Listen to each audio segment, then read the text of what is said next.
یہ سمندر میں کھڑی کوئی بیٹل شپ لگتی ہے، پر اصل میں یہ ایک چھوٹی سی سٹی ہے جو آج پوری طرح سے کھنڈر ہو چکی ہے۔ کسی وقت میں اس چھوٹے سے آئی لینڈ پر 5,000 سے زیادہ لوگ رہتے تھے، اور یہ نہ صرف جاپان کی بلکہ دنیا کی سب سے گھنی آبادی والی سٹی کہلاتی تھی۔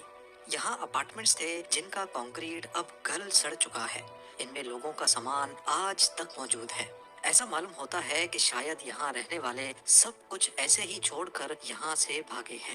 یہاں اسکولز تھے جہاں کبھی بچوں کی آوازیں گونجتی تھیں، hospitals, town hall, swimming pools, shops اور سینما سمیت یہاں وہ تمام فیسلٹیز تھیں جو کسی شہر میں ہونی چاہیے۔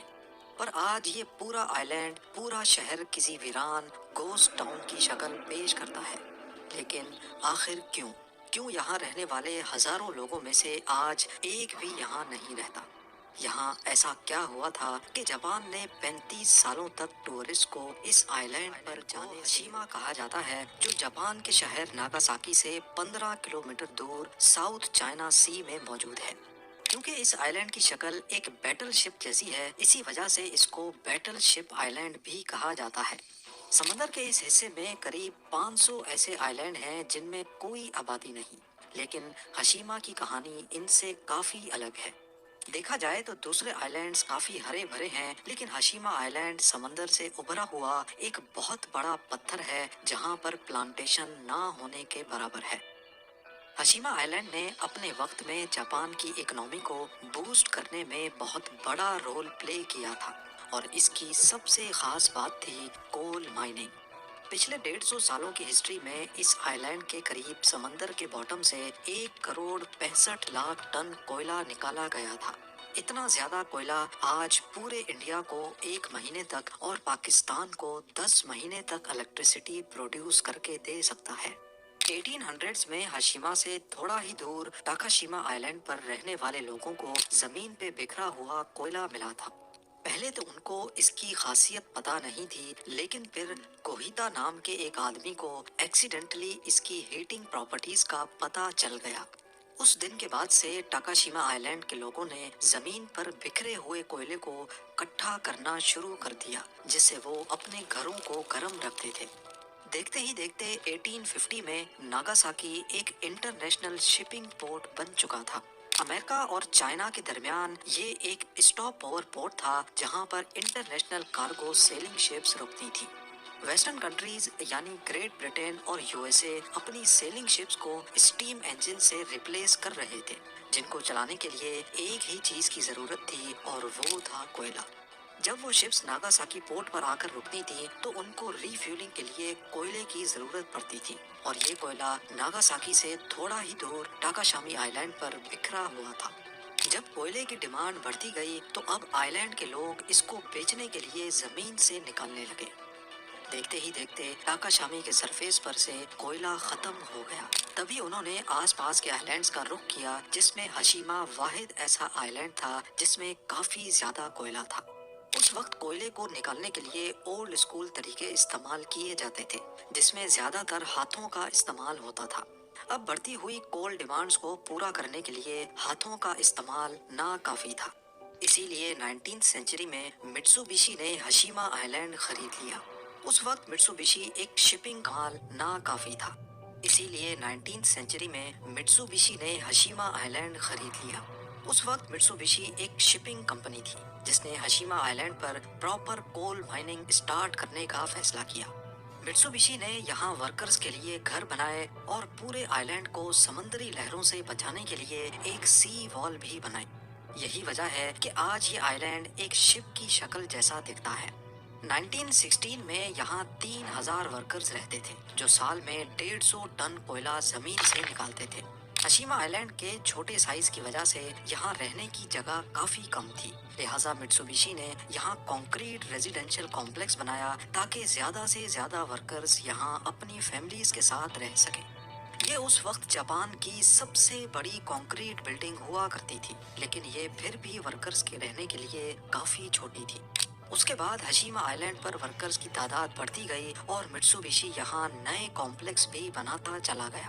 اس کے ساتھ ساتھ ورکرز کے بچوں کے اسکولز اور انٹرٹینمنٹ سینٹرز بھی بنائے گئے۔